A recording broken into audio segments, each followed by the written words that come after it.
Со водени топови беа пречекани германските пожарникари и представници од амбасадата, кои на доброволното противпожарно друштво во Кочани му донираа ново возило и опрема. Возниот парк на волонтерите пожарникари се зголемина 6, од кои сега има 4 противпожарни камиони. Ова е единственото возило за кое не е платено данок од страна на доброволното противпожарно друштво. Целиот трошок и процедура ја имаат истуркано токму хуманите луѓе од Германија.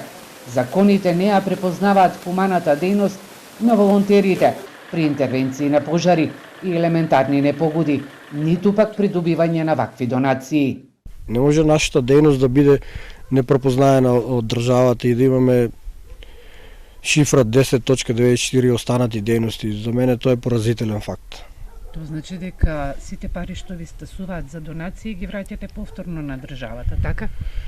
Ние што имаме вратено пари на државата е тоа што при увозот на возила, противпожарни возила, државата не обврзува да платиме данок на вредност на возилото. Тоа е нешто што по мене е најпоразително.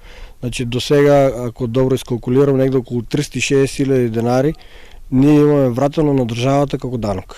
Интервентната доброволна противпожарна единица на Кочани брои 25 волонтери. Формирани се пред 4 години.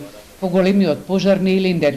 Нивните камиони и опрема се во истиот круг со територијалната противпожарна единица Кочани, која пак брои само 16 пожарникари, чија просечна старост е 48 или 49 години. Ова единица, кој ги гасни пожарите во Кочани, Чешиново, Блешево и Зрновци, има и стар возен парк.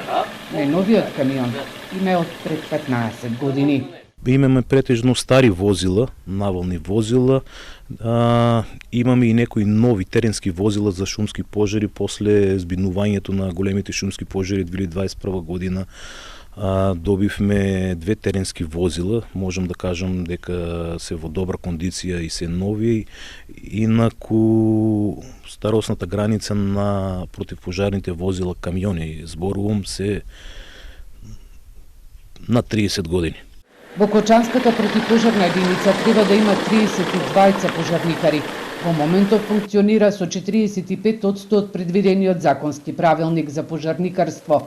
Кочанските пожарникари и волонтери на терен заеднички ги гаснат пожарите и се едни од ретките во земјава кои соработуваат и не се сметаат за конкуренција. Вршителот на должност градоначалник на Кочани Венко Крстевски најави дека оваа седмица ќе се распише оглас за вработување на 2 пожарникари, а се работи и на обезбедување на средства за ново стандардизирано возило.